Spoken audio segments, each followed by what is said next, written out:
ಓಂ ಇದಮೃತಂ ಇದಂ ಬ್ರಹ್ಮ ಇದಂ ಸರ್ವಂ ತಸ್ಯ ಮೇನ್ನಂ ಮಿತ್ರಂ ದಕ್ಷಿಣಂ ಸಯೇಷೋಷ್ಮಾಖಣಃ ಸತ್ಯಮೇವ ಜಯತಿ ನಾನೃತಂ. ಶ್ರೀ ಗುರುಭ್ಯೋ ನಮಃ. ಮಹಾಭಾರತದ ಅನುಶಾಸನ ಪರ್ವದ 1266ನೇಯ ಭಾಗ ಇದು. ವಾವಿಳ್ಳೆ ರಾಮಸ್ವಾಮಿ ಶಾಸ್ತ್ರಿಗಳ ಪಾಠದಲ್ಲಿ 148, ಟಿ ಆರ್ ಕೃಷ್ಣಾಚಾರ್ಯ ಪಾಠದಲ್ಲಿ 263, ವೈಷ್ಣವ ಪಾಠದಲ್ಲಿ 246, ಗೀತಾ ಪ್ರೆಸ್ಸಿನ 158ನೇ ಅಧ್ಯಾಯ. ಅಲ್ಲಿ ಸುಮಾರು 25 ಶ್ಲೋಕಗಳು ಸಮಾಪ್ತ ಆಗಿವೆ. ಭಗವಂತನ ಮಹಿಮೆಯನ್ನು ನಾವು ಈಗ ಶ್ರವಣ ಮಾಡ್ತಿದ್ದೇವೆ.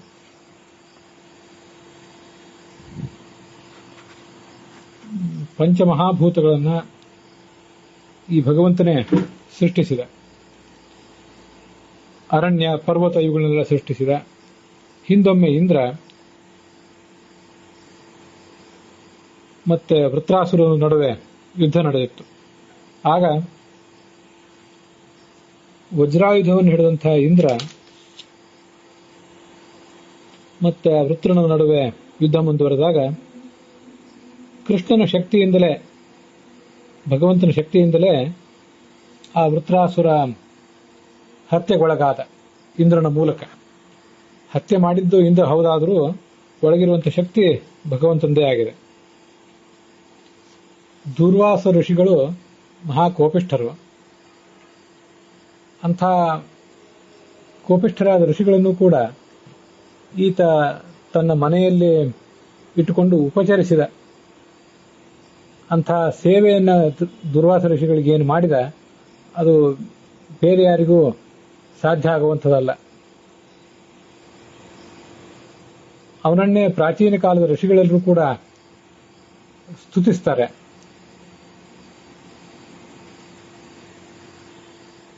ಇದರ ಹಿಂದಿನ ಶ್ಲೋಕದಲ್ಲಿ ವಿಪ್ರೈಹಿ ಏಕಃ ಋಕ್ಸಹಸ್ರೈಹಿ ಪುರಾಣೈಹಿ ಅಂತಿದೆ. ಸಾವಿರಾರು ಋಂಗ್ ಮಂತ್ರಗಳಿಂದ ಅವನೇ ಸ್ತುತ್ಯನಾಗಿದ್ದಾನೆ ಅಂತ ಅರ್ಥ. ಸಾವಿರಾರು ರಂಗ್ ಮಂತ್ರಗಳಿಂದ ಸ್ತುತ್ಯನಾಗುವುದು ಅನ್ನೋದಕ್ಕೆ ಬೃಹತಿ ಸಹಸ್ರ ಮಂತ್ರಗಳಿಂದ ಅವನೇ ಪ್ರತಿಪಾದ್ಯನಾಗಿದ್ದಾನೆ ಅನ್ನುವಂಥ ಅರ್ಥವನ್ನು ಕೂಡ ನಾವು ತಿಳಿಯಬಹುದಾಗಿದೆ.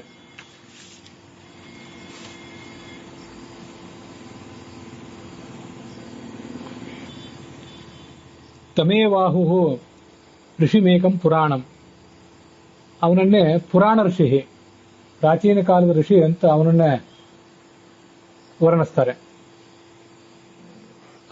ಅಮ್ಮಹ ಪುರಾಣ ಋಷಿ ವ್ಯಾಸ ಶಾಖಾ ಸಹಸ್ರಕೃತ್ ಅಂತ ಒಂದು ಪುರಾಣದ ಮಾತು ಅವನನ್ನ ಪುರಾಣ ಋಷಿ ಅಂತ ವರ್ಣಿಸಿದೆ.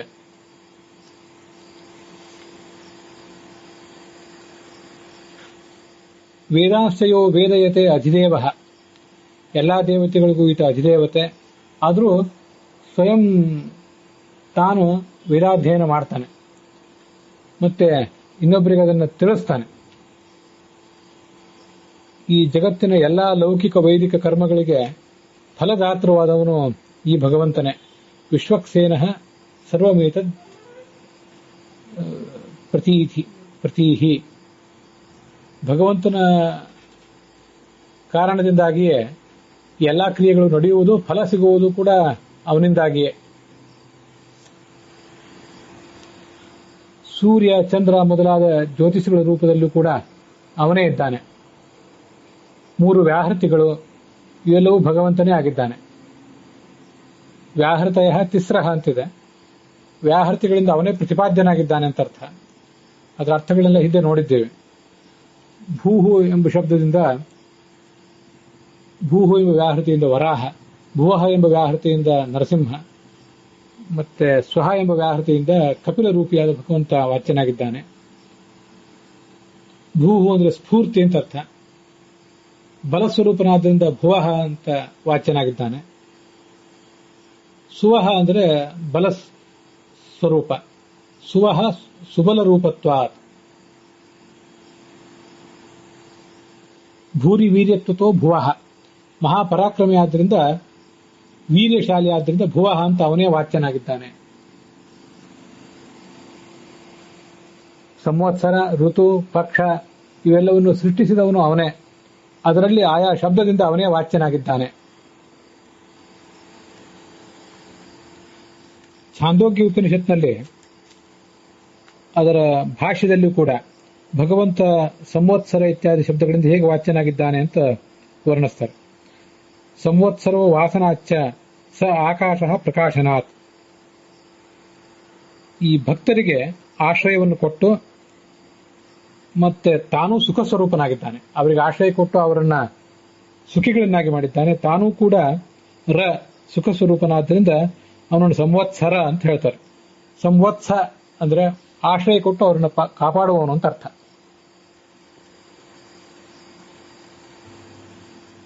ಅಹೋರಾತ್ರ ಅಂತ ಶಬ್ದ ಇದೆ. ರಾತ್ರಿಶ್ಚ ರತಿದಾನಾತ್ ಅಂತ ಛಾಂದೋಗ್ಯ ಭಾಷ್ಯ. ಎಲ್ಲರಿಗೂ ಸುಖ ಕೊಡುವವನಾದ್ರಿಂದ ಆತನ ರಾತ್ರಿ ಎಂಬ ಶಬ್ದದಿಂದ ಹೇಳ್ತಾರೆ. ರತಿತತ್ವಾತ್ ಪರೋ ವಿಷ್ಣು ರಾತ್ರಿರಿತ್ಯ ವಿಧೀಯತೆ ತದಾಶ್ರಯತ್ವಾತ್ ದುರ್ಗಾಪಿ ರಾತ್ರಿರಿತ್ಯೇವ ಉಚ್ಯತೆ ಅಂತ ಐತ್ರಿ ಉಪನಿಷತ್ನಲ್ಲೂ ವರ್ಣನೆ ಮಾಡಿದ್ದಾರೆ. ರಾತ್ರಿ ಎಂಬ ಶಬ್ದ ಸ್ತ್ರೀಲಿಂಗವಾಗಿ ನಮಗೆ ಕಾಣಬಹುದು. ಅದು ದುರ್ಗೆಯನ್ನು ಹೇಳುವುದಲ್ಲದೆ ಅದಕ್ಕಿಂತ ಪೂರ್ವಭಾವಿಯಾಗಿ ಭಗವಂತನನ್ನೇ ಹೇಳ್ತದೆ. ಸುಖದಾಯಕನಾದ್ದರಿಂದ ಆತನೇ ರಾತ್ರಿ ಶಬ್ದವಾಚ್ಯ. ಅಹೋರಾತ್ರಂ ಅಂತ ಮಹಾಭಾರತದಲ್ಲಿ ಶಬ್ದ ಇದೆ. ಅಹಹ ಅಂದ್ರೆ ಹಗಲು ಅಂತ ಅರ್ಥ. ಅದಕ್ಕೆ ಸರ್ವಮೂಲದಲ್ಲಿ ಅನೇಕ ಕಡೆ ನ ಹೀಯತೆ ಇತಿ ಅಹಹ. ಈ ಭಗವಂತ ಯಾರಿಂದಲೂ ಪರಿತ್ಯಜಿಸಲ್ಪಡುವಂಥವನಲ್ಲ. ಆ ಕಾರಣಕ್ಕಾಗಿ ಆತನನ್ನ ಅಹಹ ಅಂತ ಹೇಳಬೇಕು ಅಂತ ವರ್ಣಿಸಿದ್ದಾರೆ. ನಕ್ಷತ್ರ ಯೋಗ ಋತವಶ್ಚ ಪಾರ್ಥ ಅಂತ ಮುಂದಿನ ಶ್ಲೋಕದಲ್ಲಿದೆ. ನಕ್ಷತ್ರ ಶಬ್ದದಿಂದ ಆತ ಹೇಗೆ ವಾಚ್ಯ? ಅನನ್ಯ ರಾಜ ನಕ್ಷತ್ರಂ. ತನಗೆ ನಿಯಾಮಕನಾಗಿ ಯಾವ ಬೇರೆ ಕ್ಷತ್ರಿಯನಾಗಲಿ ಪರಾಕ್ರಮಿಯಾಗಲಿ ಭಗವಂತನಿಗೆ ಅಗತ್ಯ ಇಲ್ಲ.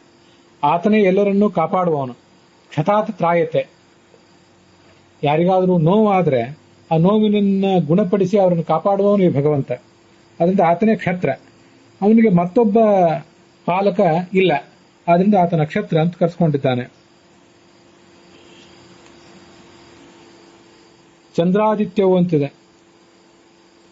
ಆ ಭಗವಂತ ಆದಿತ್ಯ ಸತತ ಆದಾನಾತ್. ಎಲ್ಲವನ್ನೂ ಸ್ವೀಕಾರ ಮಾಡುವುದರಿಂದ ಮತ್ತೆ ನಮ್ಮೆಲ್ಲರ ಆಯುಷ್ಯವನ್ನು ಹೀರುವವನಾದ್ರಿಂದ ಆತನಿಗೆ ಆದಿತ್ಯ ಅಂತ ಹೆಸರು. ಸುಖ ಸ್ವರೂಪನಾದ್ರಿಂದ ಚಂದ್ರ ಅಂತ ಹೆಸರು. ಚಂದ್ರ ಪರಂ ಸುಖಂ. ಅಹನನೀಯತ್ವಾತ್ ಅಹಹ. ನಾನೀಗಾಗಲೇ ಅರ್ಥ ಹೇಳಿದೆ. ಯಾರಿಂದಲೂ ಆತ ಪರಿತ್ಯಜಿಸಲ್ಪಡುವಂಥವನಲ್ಲ. ಆದ್ರಿಂದ ಆತ ಅಹಹ. ಇನ್ನೊಬ್ಬರಿಂದ ಪರಿತ್ಯಜಿಸಲ್ಪಡುವವನಲ್ಲ ಅಂತ ಒಂದರ್ಥ. ಇನ್ನೊಂದು ಅಜ್ಞಾನದಿಂದ ದೂಷಿತನಲ್ಲ. ಇದು ಅಹಹ ಎಂಬ ಶಬ್ದಕ್ಕೆ ನಾವು ತಿಳಿಯಬೇಕಾದದ್ದು. ತಮಸ ಅಹನನೀಯತ್ವಾತ್. ಅಜ್ಞಾನದ ದೋಷ ಇರುವುದು ಉಳಿದವರಿಗೆಲ್ಲರಿಗೂ ಕೂಡ. ಅವನಿಗೆ ಅಜ್ಞಾನದ ದೋಷ ಇಲ್ಲ. ಆದ್ರಿಂದ ಆತ ಅಹನ್ ಅಂತ ಕರೆಸ್ಕೊಂಡಿದ್ದಾನೆ. ವಸುಗಳು, ರುದ್ರರು, ದೇವತೆಗಳ ತಾಯಿಯಾದಂತಹ ಅದಿತಿ ಅವರೆಲ್ಲರೂ ಕೂಡ ಇವನಿಂದಲೇ ಹುಟ್ಟಿದ್ದಾರೆ. ಹೆಚ್ಚೇನು ಸಕಲ ವಿಶ್ವವೂ ಕೂಡ ಅವನಿಂದಲೇ ಹುಟ್ಟಿದೆ ಅಂತ ಅರ್ಥ. ಪ್ರಳಯ ಕಾಲದಲ್ಲಿ ವಾಯುವಿನ ರೂಪವನ್ನು ತಾಳ್ತಾನೆ, ವಿಶ್ವವನ್ನು ಪ್ರಕ್ಷುಬ್ಧವನ್ನಾಗಿ ಮಾಡ್ತಾನೆ. ವಾಯುರ್ಭೂತ್ವ ವಿಕ್ಷಿಪತೆ ಚ ವಿಶ್ವಂ ಅಗ್ನಿರ್ಭೂತ್ವ ದಹತೆ ವಿಶ್ವರೂಪ. ಇದೊಂದು ವಿಶಿಷ್ಟವಾದ ಸಂಗತಿ. ಆತ ಅಗ್ನಿಯಾಗಿ ಸುಟ್ಟಾಕ್ತಾನೆ, ನರಸಿಂಹ ರೂಪದ ಅಗ್ನಿಯಾಗಿ ಸುಟ್ಟಾಕ್ತಾನೆ ಅಂತ ಅನ್ನೋದು ಅನೇಕ ಕಡೆ ಬಂದಿದೆ. ವಾಯುವಾಗಿ ಎಲ್ಲವನ್ನೂ ಒಣಗಿಸ್ತಾನೆ ಅಂತ ಅನ್ನೋದೊಂದು ಭಗವಂತನ ಒಂದು ಪ್ರತ್ಯೇಕವಾದ ಮಹಿಮಾ ನಾವು ಅನುಸಂಧಾನ ಮಾಡಬಹುದಾದ್ದು. ಆಪೋಭೂತ್ವ ಮಜ್ಜಯತೆ ಚ ಸರ್ವಂ. ಪ್ರಳಯ ಕಾಲದ ಜಲಧಿ ಅಂತ ಹೇಳ್ತಾರೆ. ಅಂಥ ಜಲಧಿಯಲ್ಲಿ ಸಾಗರದಲ್ಲಿ ಎಲ್ಲವನ್ನೂ ಮುಳುಗಿಸಾಕುವವನು ಅವನೇ. ಬ್ರಹ್ಮಾಭೂತ್ವ ಸೃಜತೆ ವಿಶ್ವಸಂಘಾನ್. ಮತ್ತೆ ತಾನೇ ಬ್ರಹ್ಮನಾಗಿ ಈ ಜಗತ್ತನ್ನ ಹುಟ್ಟಿಸ್ತಾನೆ ಕೂಡ. ಈ ಪ್ರಳಯ ಮಾಡುವವನು ಅವನೇ, ಹುಟ್ಟಿಸುವವನು ಕೂಡ ಅವನೇ ಆಗಿದ್ದಾನೆ. ವೇದ್ಯಂ ಚ ಯದ್ವೇದಯತೆ ಚ ವೇದ್ಯಂ. ತಾನೇ ಎಲ್ಲಾ ಶಾಸ್ತ್ರಗಳಿಂದಲೂ ವೇದ್ಯ. ಆದರೆ ಜಗತ್ತಿಗೆ ಜ್ಞಾನ ಕೊಡುವಂಥವನು ಕೂಡ ಅವನೇ ಆಗಿದ್ದಾನೆ.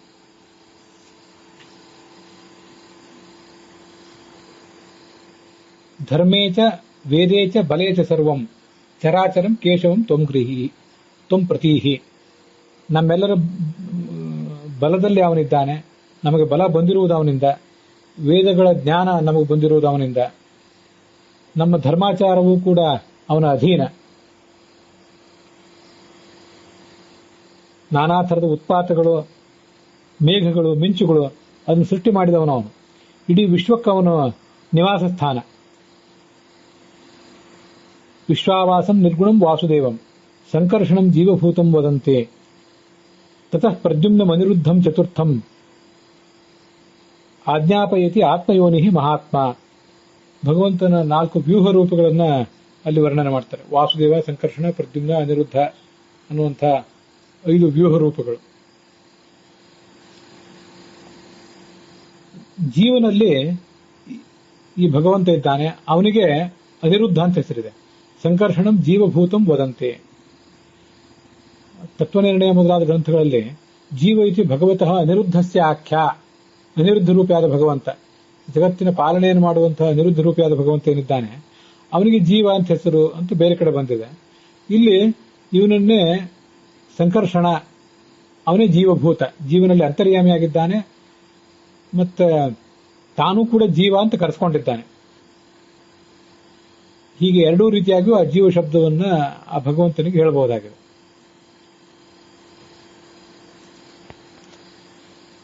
ಸ ಪಂಚಧಾ ಪಂಚಜನೋಪಪನ್ನಂ ಸಂಚೋದಯನ್ ವಿಶ್ವಮಿದಂ ಶುಶ್ರೂಕ್ಷು.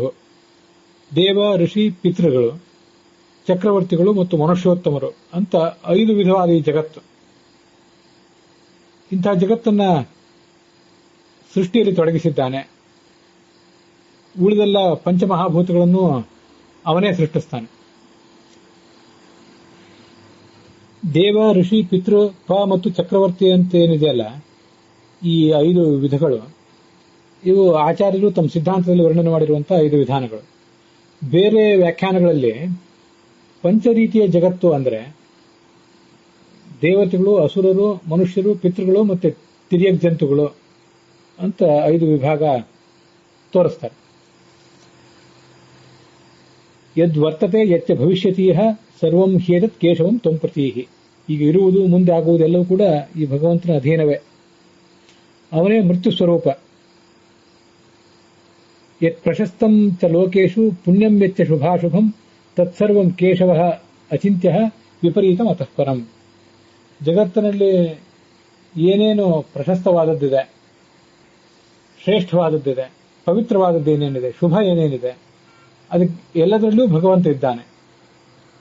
ಭಗವಂತನ ಸನ್ನಿಧಾನವಿಲ್ಲದೇ ಇದ್ದದ್ದು ಪವಿತ್ರ ಆಗೋದಿಲ್ಲ, ಅದು ಶುಭವೂ ಆಗೋದಿಲ್ಲ. ಭಾಗವತ ತಾತ್ಪರ್ಯ ಹೇಳುವಂತೆ ಯದ್ದದ್ಧರೇಹೇ ಸನ್ನಿಹಿತಂ ತತ್ತತ್ ಶುದ್ಧತರಂ ಮತಂ. ಭಗವಂತನ ಸನ್ನಿಧಾನ ಇದ್ದರೆ ಅದು ಶುದ್ಧ, ಅನ್ಯಥಾ ಅಶುದ್ಧ.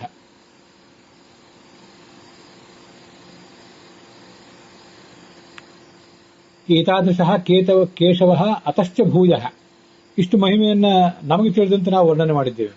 ಇದಕ್ಕಿಂತಲೂ ಹೆಚ್ಚೇ ಅವನ ಮಹಿಮೆ ಇದೆ. ಅಥೋ ಜಾಯಾಂಶ ಪೂರುಷಃ ಅಂತ ಪುರುಷ ಸೂಕ್ತದಲ್ಲೂ ಕೂಡ ಬರ್ತದೆ, ನಾವು ಅದನ್ನ ನೋಡಿರ್ತೇವೆ. ಹೀಗೆ ಭಗವಂತನ ಮಹಿಮಾ ಇನ್ನೂ ಹೆಚ್ಚೇ ಆಗಿದೆ. ಜಗತ್ತಿಗೆ ಆದಿ, ಮಧ್ಯ, ಅಂತ ಇದೆಲ್ಲವೂ ಕೂಡ ಅವನೇ ಆಗಿದ್ದಾನೆ.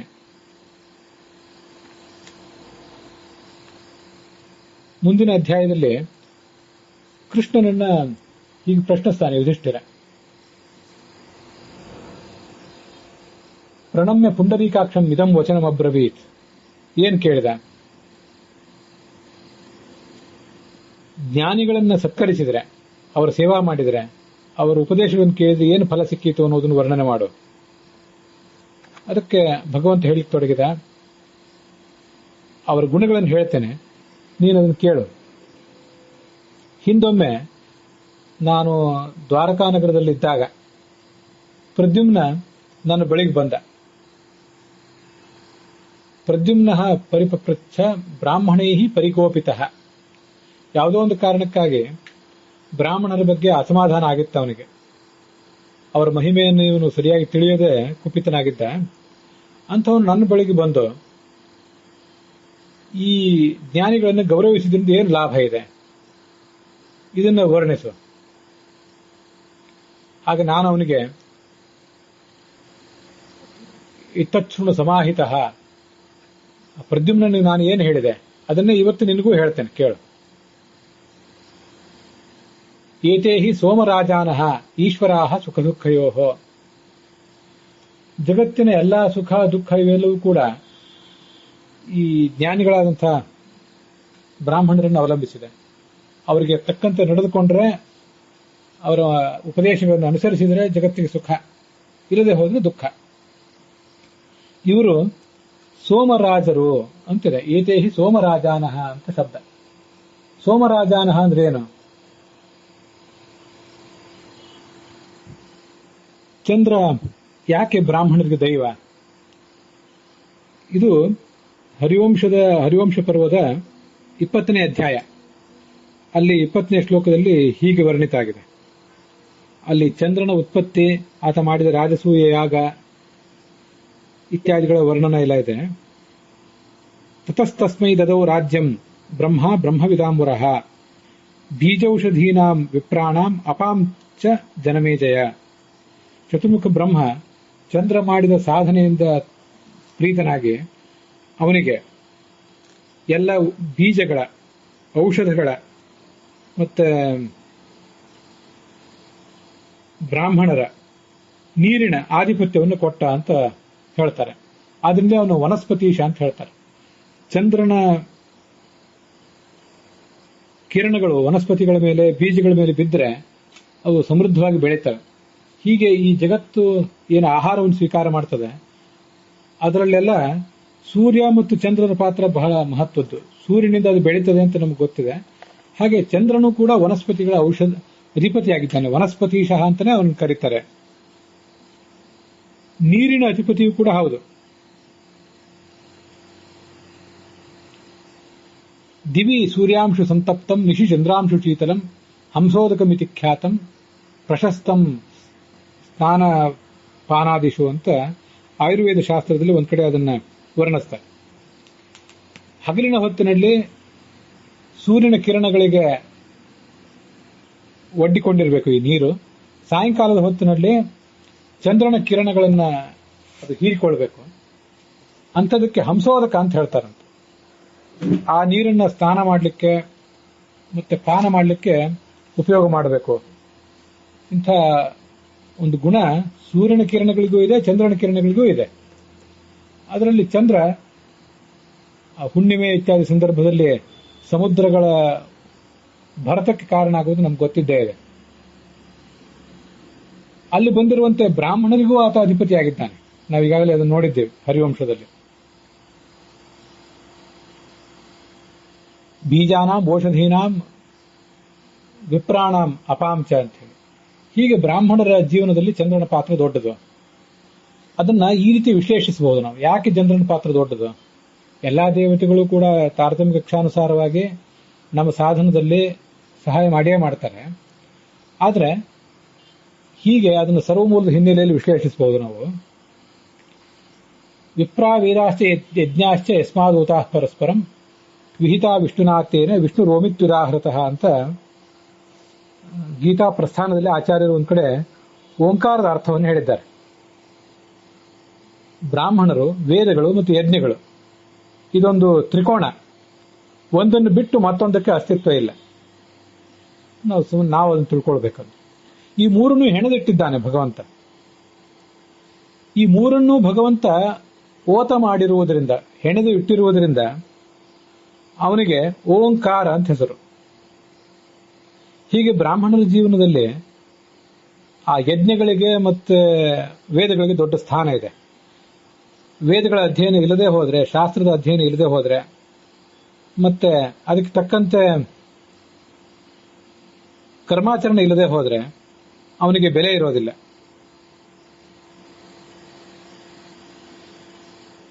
ಹೀಗೆ ಬ್ರಾಹ್ಮಣನಿಗೊಂದು ಬೆಲೆ ಬಂದಿರುವುದು ವೇದ ಮತ್ತು ಯಜ್ಞಗಳಿಂದ. ಆ ವೇದ ಮತ್ತು ಯಜ್ಞ ಎರಡರಲ್ಲೂ ಕೂಡ ಚಂದ್ರನ ಪಾತ್ರ ಬಹಳ ದೊಡ್ಡದಾಗಿದೆ. ಸರ್ವಮೂಲದಲ್ಲಿ ಆಚಾರ್ಯ ಅದನ್ನು ವರ್ಣನೆ ಮಾಡ್ತಾರೆ. ಯಜ್ಞಾದಿ ಸಾಧನೆ ಎತ್ತು ಮನಶ್ಚಂದ್ರ ಪ್ರಕೀರ್ತಿತ ಅಂತ. ಸೂರ್ಯ ಮನೋಭಿಮಾನಿ ಅಲ್ಲ, ದೇಹಾಭಿಮಾನಿ. ಸೂರ್ಯ ಮತ್ತು ಚಂದ್ರ ಇಬ್ಬರೂ ಕೂಡ ಸಮಾನ ಕಕ್ಷಾದಲ್ಲಿದ್ದಾರೆ. ಆದರೆ ಸ್ವಲ್ಪ ಚಂದ್ರನ ಸ್ಥಾನ ಸೂರ್ಯನ ಸ್ಥಾನಕ್ಕಿಂತ ಮಿಗಿಲಾಗ್ತದೆ ಅಂತ ಜ್ಞಾನಿಗಳು ಅಭಿಪ್ರಾಯ ಪಡ್ತಾರೆ. ಯಾಕೆಂದ್ರೆ ಚಂದ್ರ ಮನೋಭಿಮಾನಿ, ರುದ್ರನಷ್ಟು ಮನೋಭಿಮಾನಿ ಅಲ್ಲ.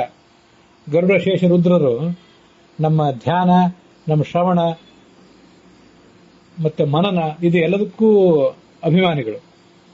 ಅದಕ್ಕೆ ನಮಗೆ ಪ್ರೇರಣೆಯನ್ನು ಕೊಡುವಂಥವ್ರು. ರುದ್ರ ನಮಗೆ ಮನನ ಮಾಡಿಸುವವನು, ಶೇಷ ವ್ಯಾಖ್ಯಾನ ಮಾಡಿಸುವವನು, ಗರುಡ ಧ್ಯಾನ ಮಾಡಿಸುವವನು. ಅವರಿಬ್ಬರಿಗಿಂತ ಕೆಳಗಿರುವಂತಹ ಇಂದ್ರ ಸ್ಥೂಲ ಮನಸ್ಸಿನ ಅಭಿಮಾನಿ, ಮನಸ್ಥೂಲಂತು ವಾಸವ. ಮತ್ತು ಕೆಳಗಿರುವಂತಹ ಈ ಚಂದ್ರ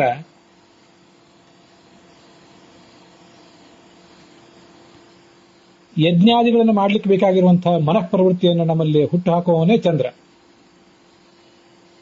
ಛಾಂದೋಗ್ಯ ಉಪನಿಷತ್ತಿನ 7ನೇ ಅಧ್ಯಾಯದಲ್ಲಿ ದೇವತಾ ತಾರತಮ್ಯವನ್ನು ವರ್ಣನೆ ಮಾಡಿದ್ದಾರೆ. ಅಲ್ಲಿ ಒಂದು ಕಡೆ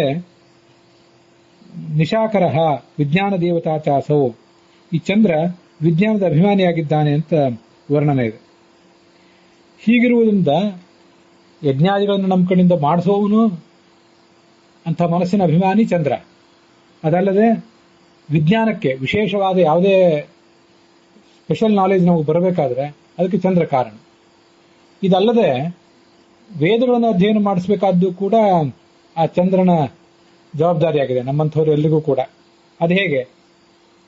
ವೈದಿಕ ಶ್ರವಣೋಚಿತಂ ಶ್ರೋತ್ರಂ ಚಂದ್ರ. ವೇದಗಳನ್ನು ಶ್ರವಣ ಮಾಡಲಿಕ್ಕೆ ಉಪಯುಕ್ತ ಆಗುವಂತಹ ಶ್ರೋತ್ರೇಂದ್ರಿಯ ಈ ಚಂದ್ರನೇ ಆಗಿದ್ದಾನೆ. ಚಂದ್ರ ಉತ್ತರ ದಿಕ್ಕಿನ ದೇವತೆ ಆಗಿದ್ದಾನೆ, ದಿಕ್ಪಾಲಕ ಆಗಿದ್ದಾನೆ, ನಮಗೆ ಗೊತ್ತಿದೆ. ಎಲ್ಲಾ ದಿಗ್ದೇವತೆಗಳು ಕೂಡ ಶ್ರೋತ್ರಾಭಿಮಾನಿಗಳು. ಶ್ರೋತ್ರಾಭಿಮಾನಿನ ಸರ್ವೇ ಸರ್ವೇ ದಿಗಭಿಮಾನಿನ ಅಂತ ಉಪನಿಷತ್ ಭಾಷೆಯಲ್ಲಿ ಆಚಾರ್ಯರು ವರ್ಣನೆ ಮಾಡಿದ್ದಾರೆ. ಹೀಗೆ ಇತಿಹಾಸ ಪುರಾಣಗಳನ್ನು ವರ್ಣನೆ ಅಧ್ಯಯನ ಮಾಡಿಸಲಿಕ್ಕೆ, ಮತ್ತೆ ರಾಜ್ಯಶಾಸ್ತ್ರ, ನೀತಿಶಾಸ್ತ್ರ ಮೊದಲಾದವುಗಳನ್ನು ಅಧ್ಯಯನ ಮಾಡಿಸಲಿಕ್ಕೆ ಯಮ, ವರುಣ, ಕುಬೇರ ಮೊದಲಾದ ದೇವತೆಗಳಿದ್ದಾರೆ. ಆ ಎಲ್ಲ ದೇವತೆಗಳಲ್ಲದೆ ಮೊದಲು ಅಲ್ಲಿ ಬಂದಿರುವಂತಹ ಹೆಸರು ಚಂದ್ರಂದು. ವೇದಗಳ ಶ್ರವಣ ಆಗಬೇಕಾದದ್ದು ಅಂಥ ಶ್ರವಣಕ್ಕೆ ಅಭಿಮಾನಿ, ಶ್ರವಣೇಂದ್ರಿಯಕ್ಕೆ ಅಭಿಮಾನಿ ಆತ. ಶ್ರವಣೇಂದ್ರಿಯಕ್ಕೆ ಆ ಶಕ್ತಿಯನ್ನು ಕೊಡುವಂಥವನು. ಕಿವಿಗೆ ಶಕ್ತಿಯನ್ನು ಕೊಟ್ಟದ್ದಲ್ಲದೆ ಕಿವಿಯನ್ನ ಆ ಕೆಲಸದಲ್ಲಿ ತೊಡಗಿಸಬೇಕಾದಂತಹ ಮನಸ್ಸಿಗೂ ಕೂಡ, ಯಜ್ಞಾದಿಗಳನ್ನು ಮಾಡಬೇಕಾದಂತಹ ಮನಸ್ಸಿಗೂ ಕೂಡ ಆತನೇ ಅಭಿಮಾನಿ. ಹೀಗೆ ನಮ್ಮಿಂದ ಯಜ್ಞಾದಿಗಳನ್ನು ಮಾಡಿಸಿ ಆ ಯಜ್ಞಾದಿಗಳನ್ನು ವೇದ ಜ್ಞಾನಪೂರ್ವಕವಾಗಿ ಮಾಡಿಸಿ ಅದರಿಂದ ನಮಗೆ ವಿಜ್ಞಾನ ಕೊಡುವಂಥವನು ಈ ಚಂದ್ರ. ಹೀಗೆ ಬ್ರಾಹ್ಮಣರ ಜೀವನದಲ್ಲಿ ವೇದಗಳು, ಯಜ್ಞಗಳು ಮತ್ತು ವಿಜ್ಞಾನಗಳು ಮಹತ್ವದ ಪಾತ್ರ ವಹಿಸ್ತವೆ. ವೇದವಿಲ್ಲದೆ ಹೋದರೆ, ಯಜ್ಞ ಇಲ್ಲದೆ ಹೋದರೆ, ವಿಜ್ಞಾನ ಇಲ್ಲದೆ ಹೋದರೆ ಆ ಬ್ರಾಹ್ಮಣನಿಗೆ ಬ್ರಾಹ್ಮಣತ್ವ ಅನ್ನೋದೇ ಲುಪ್ತ ಆಗ್ತದೆ, ನಮಗೆ ಗೊತ್ತಿದೆ. ಅದಕ್ಕಾಗಿ ಆ ಚಂದ್ರನನ್ನ ಬ್ರಾಹ್ಮಣರ ರಾಜ ಅಂತ ಹೇಳಿದ್ದಾರೆ ಅಂತ ನಾವು ತಿಳಿಯಬಹುದು ಅಂತ ನಂದೊಂದು ವಿಶ್ಲೇಷಣೆ. ಇಲ್ಲಿ ಸೋಮರಾಜಾನ ಅಂತ ಶಬ್ದ ಇದೆಯಲ್ಲ, ಸೋಮ ಎಂಬ ಶಬ್ದ ಚಂದ್ರನನ್ನು ಹೇಳ್ತದೆ. ಸೋಮಃ ರಾಜ ಯೇಷಾಂತೆ ಸೋಮರಾಜಾನಃ. ಯಾವ ಚಂದ್ರನೇ ಬ್ರಾಹ್ಮಣರಿಗೆ ಅಧಿಪತಿಯೋ ಅವರೇ ಸೋಮರಾಜಾನರು ಅಂತ ಶಬ್ದ. ಅದಲ್ಲದೆ ಒಂದು ವಿಶಿಷ್ಟವಾದ ಸಂಗತಿ ಇದೆ, ಶಾಸ್ತ್ರದಲ್ಲಿದೆ. ಅದು ರಾಜ ಎಂಬ ಶಬ್ದದಿಂದಲೇ ಚಂದ್ರ ವಾಚ್ಯನಾಗಿದ್ದಾನೆ. ಅದು ಅನೇಕ ಕಡೆ ಛಾಂದೋಗ್ಯ, ಬೃಹದಾರಣ್ಯಕ ಇತ್ಯಾದಿ ಕಡೆಗಳಲ್ಲಿ ಕಂಡುಬರುತ್ತದೆ. ಹೀಗೆ ಚಂದ್ರ ಸೋಮ ಎಂಬ ಶಬ್ದದಿಂದಲೂ ರಾಜ ಎಂಬ ಶಬ್ದದಿಂದಲೂ ಎರಡಿಂದಲೂ ವಾಚ್ಯ ಅಂತ ಅನ್ನೋದನ್ನು ನಾವು ತಿಳ್ಕೊಳ್ಬೇಕು. ಛಾಂದೋಗ್ಯದಲ್ಲಿಯೇ ಈ 5ನೇ ಅಧ್ಯಾಯದಲ್ಲಿ ಪಂಚಾಗ್ನಿ ವಿದ್ಯೆಗಳನ್ನು ವರ್ಣನೆ ಮಾಡುವ ಪ್ರಸಂಗದಲ್ಲಿ ತಸ್ಯಾಹ ಆಹುತೇ ಸೋಮೋ ರಾಜ ಸಂಭವತಿ ಅಂತ ಚಂದ್ರನನ್ನ ಸೋಮಃ ರಾಜ ಅಂತ ಎರಡೂ ಶಬ್ದದಿಂದ ವರ್ಣನೆ ಮಾಡ್ತಾರೆ. ಒಂದು 2-3 ಕಡೆಗಳಲ್ಲಿ ಹೀಗೆ ಕಂಡು ಬಂದಿದೆ. ಸೋಮಂ ರಾಜಾನಂ ಜುಹ್ವತಿ, ಇದು ಛಾಂದೋಗ್ಯದ್ದಾಯಿತು. ಬೃಹದಾರಣ್ಯಕದಲ್ಲಿಯೂ ಕೂಡ 8ನೇ ಅಧ್ಯಾಯದಲ್ಲಿ ಪಂಚಾಗ್ನಿಗಳಲ್ಲಿ ಜೀವನ ಹೋಮ ಅಂತ ವರ್ಣನೆ ಮಾಡುವ ಪ್ರಸಂಗ.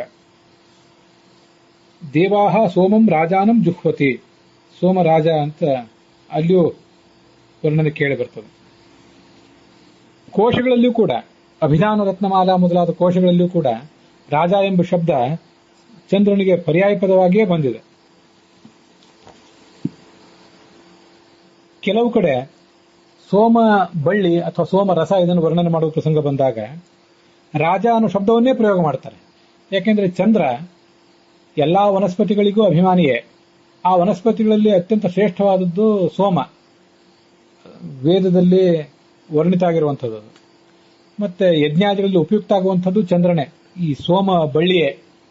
ಅದೆಲ್ಲದಕ್ಕೂ ಚಂದ್ರನೇ ಅಭಿಮಾನಿ.